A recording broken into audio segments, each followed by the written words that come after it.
world premiere. I mean, coming back to this film, what has it been like? I mean, in terms of just the scale of it, because it's separate.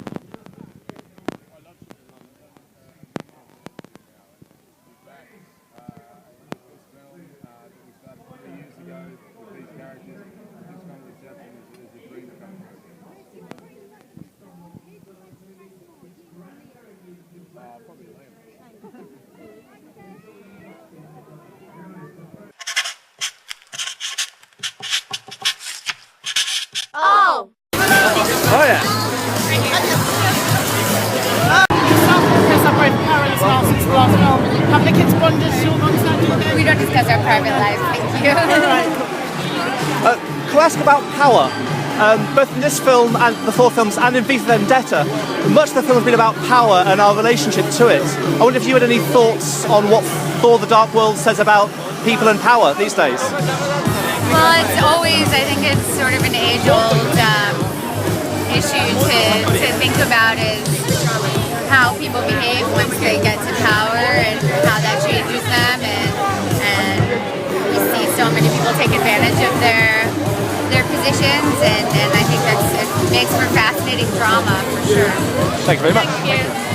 Hello. So, but she's a little bit more shy, a little bit more innocent. And have you asked anyone like Chris or Natalie to come and guest on the show at all?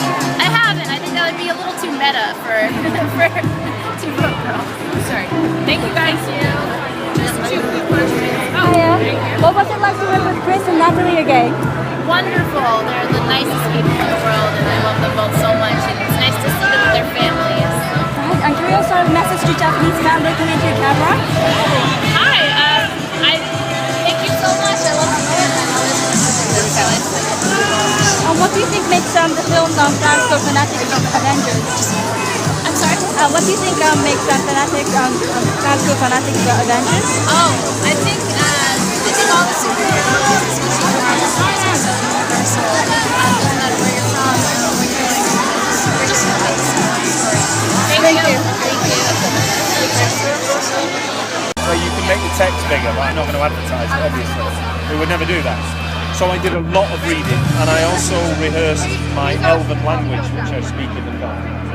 Do you ever use that at home now? Only to the special people in my life. Are you doing the whole time? Who's sexier, Chris or Natalie? Meaning Chris Eccleston. Oh yeah. Of course. You don't mean the other Chris, do you? Well, Natalie. Chris is a very, very sexy man. I personally, my choice would be Natalie. And you? Chris. Surprise, surprise. Surprise, surprise.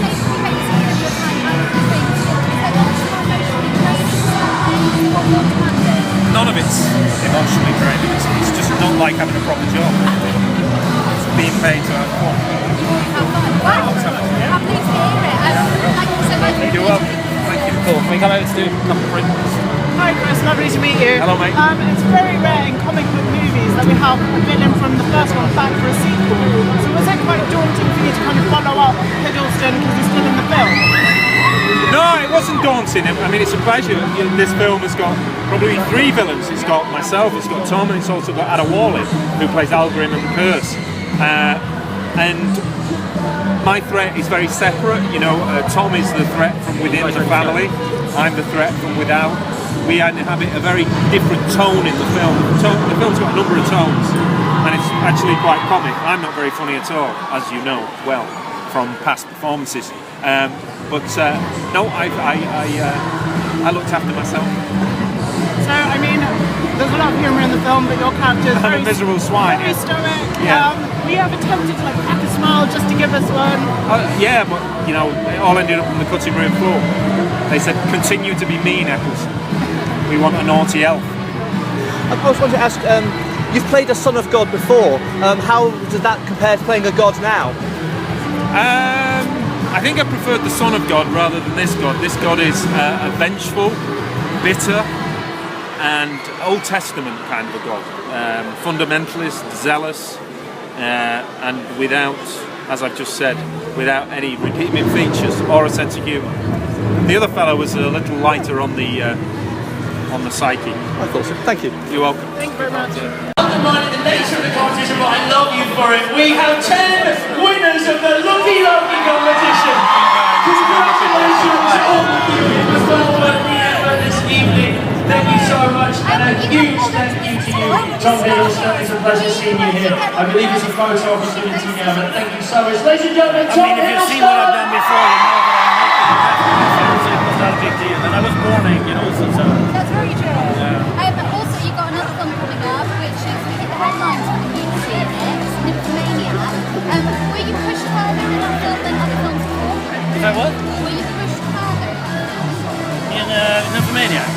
No, I wasn't. I'm actually not having any sex in it. Last call me said, Dylan, my next film will be a porno film, and I'd like you to play the main lead, but you will not get to fuck. Oh! So it's, I'm sorry. Was there any sex that the actors took part in that wasn't brackets that would come up? I wasn't in any sex scenes at all, so I don't know what they did. Okay, we're doing a poll tonight. Who's better looking, Natalie Portman or Chris Hemsworth? Are you asking who I'd like to sleep with? Or? Yeah, just who's better looking. They're hot, they're a hot house. Entertainment-wise, that's not a wise question. Yeah, it is a wise question. Who's hotter? I can't say that because it's like very, I don't know, carrots and beets. Yeah, they're lovely looking and they're nice people. And I'm a step with either. Sorry. Oh. Very good.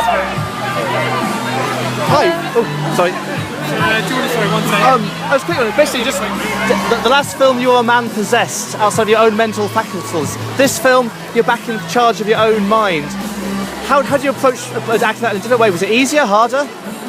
Do you prefer being possessed? Actually, I'm because of the medication I've taken after having been possessed, I'm still a little wobbly in this film.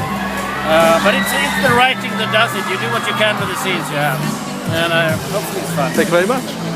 Hello, there was a scene where you went naked. Was it your idea? Was it the director's idea to do this? I think it was Marvel's idea. Marvel's idea? Marvel's, yeah. Right, and I don't know, but I got a question through my agent if I would mind, and I didn't mind. Can we have a message to Japanese fan into the camera, please? What should I do? The fan to Japanese fan, a message. Hello, all my Japanese fans. Okay, great. Thank you. I saw it with a bunch of my agents and my manager and a bunch of my friends, and we all giggled like this. We were jumping, laughing, irrespective of whether I was in it or not. I just thought it was a spectacular, great night. It exceeded my expectations. I went in, obviously, with a vision, creative idea, but I had no idea, it was going to come out like this. You've got drama scene, but then you've got the action scenes, and then you've got, when they say dark, it's dark. It's dark. I mean, you do not want to get involved with these elves. They mean business. I did. I mean, first of all, blue eyes, blonde hair, pointed ears. I looked in the mirror. Nah, that's not a good look. It's not a good look. It's a good look to scare people, but it's not a good look for me. Actually, I wasn't that bad. I could do the blonde hair on another day. Blue eyes, I don't know.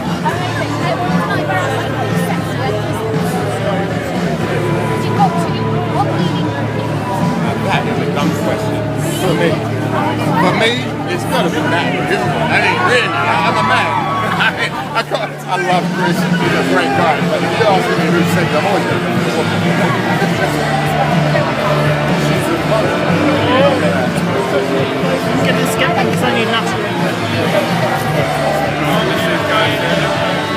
Hi, I do want to ask one question from Big and Cool. Basically, the work you've done before, it's never quite been on this scale. How do you actually scale up as an actor into a film this big?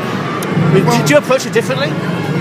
Not really. I mean, I've done big budget movies, G.I. Joes and the like, but I think playing with the prosthetics, that was something that was new to me.